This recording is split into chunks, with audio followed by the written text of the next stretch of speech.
आजिकाली घरे घरे कलश बसाउछन्ति ताहा शुभ लक्षण मात्र तार विधि न जानी जदि कलश बसईदेवे ताहेले किछि लाभ मिल न थाए। कलश बसाइबार शास्त्रसम्मत विधिगुड़िक मन रखंतु। एक रे कलशटी माटी पित्तल बा तंबा होइथिबा दरकार।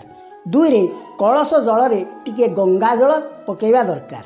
तीन रे घरु बाहरी गला बेले कलशटी आपणकर बाम पटे रहिबा उचित। चार रे कलश उपरे बसाइथिबा नड़ियार मुंडटी पूर्व बा उत्तर दिग को रहिबा दरकार। पाँच रे कलश तले अक्षत बा अभंगा चाउल किछि रखिबा दरकार एवं फूल दबा दरकार। छरे कलश उपरे थिबा आंब डालटी 5 7 बा 10 पत्रयुक्त हवा उचित। 7 रे कलश जल प्रत्यह परिवर्तन करने को हब एवं फूल मध्य परिवर्तन करने को हब। 8 रे कलश उपरे थिबा नड़ियाटी नाली कपड़ारे गुड़ा हवा उचित। एभली कलश बसाइले समस्त देवदेवी संतुष्ट होइथांदी कारण कलश रे समस्त देवदेवी रहिथांदी। जय जगन्नाथ।